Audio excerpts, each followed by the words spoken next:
Assalamualaikum warahmatullahi wabarakatuh. Perkenalkan, nama saya Isikhomah. Saya dari kelas PGMIG dengan nomor induk mahasiswa 203190252. Apa kabar adik-adik semua? Bagaimana kabar kalian hari ini? Semoga kalian selalu dalam keadaan sehat dan juga dalam lindungan Allah Subhanahu wa taala. Pada materi kali ini kita akan belajar tentang menulis karangan. Sebelumnya, apa sih karangan itu? Karangan adalah bentuk tulisan yang mengungkapkan pikiran dan perasaan pengarang dalam satu kesatuan tema yang utuh. Karangan diartikan pula dengan rangkaian hasil pemikiran atau ungkapan perasaan ke dalam bentuk tulisan yang teratur.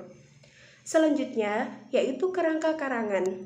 Kerangka karangan atau hasil karangan adalah rencana kerja yang memuat garis besar suatu karangan. Manfaat dari suatu kerangka karangan adalah yang pertama, memudahkan penyusunan kerangka sehingga karangan menjadi lebih sistematis dan teratur.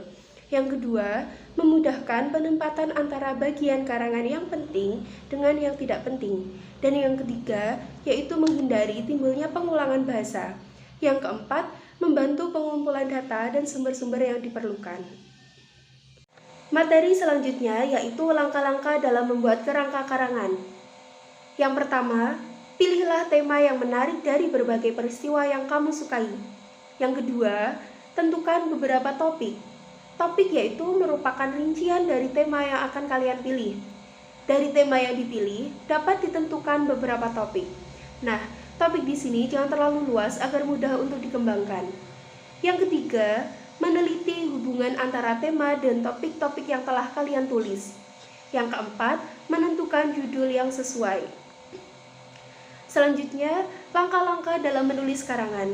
Ada beberapa hal yang harus diperhatikan dalam menulis karangan, di antaranya, yang pertama yaitu menentukan tema. Tema adalah sesuatu yang menjadi dasar cerita. Tema selalu berkaitan dengan berbagai pengalaman kehidupan, seperti masalah kesehatan, pariwisata, kesenian, religi, kesedihan, cinta, dan kasih sayang. Dalam hal tertentu, tema sering disinonimkan atau disamakan dengan ide atau tujuan utama cerita. Nah, ide cerita atau tema di sini bisa kalian ambil dari pengalaman pribadi yang kalian alami sendiri.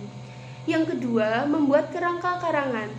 Membuat kerangka karangan adalah membuat garis besar karangan yang akan ditulis. Setelah kalian menemukan ide untuk menulis cerita, maka selanjutnya buatlah pokok-pokok peristiwa atau disebut juga dengan kerangka karangan. Misalnya, sebagai contoh ketika kamu akan berangkat ke sekolah. Ide ceritanya adalah perjalananku ke sekolah. Yang ketiga yaitu menentukan judul. Yang keempat, mengembangkan paragraf kerangka karangan. Dalam perjalanan ke sekolah, pasti ada peristiwa kecil yang kalian alami. Misalnya, ke sekolah dengan menaiki sepeda, pemandangan indah selama perjalanan ke sekolah, melewati rumah salah satu teman, tiba di sekolah paling awal, dan kemudian bersalaman dengan bapak atau ibu guru. Setelah itu, susunlah kalimat tersebut dan kembangkan menjadi sebuah karangan. Selanjutnya, tentukan judul dari karangan yang kalian buat, dan yang terakhir yaitu kembangkan pokok pikiran dari kerangka karangan tersebut. Kembangkan dengan membuat kalimat-kalimat pendukung dari kerangka tersebut. Nah, dengan demikian kalian tidak akan sulit untuk menyusunnya. Mengapa? Karena semua itu adalah pengalaman yang kalian alami sendiri. Mungkin cukup itu dari materi kita hari ini. Apabila ada kurang lebihnya saya mohon maaf. Akhirul kalam, wabillahi taufiq wal hidayah. Wassalamualaikum warahmatullahi wabarakatuh.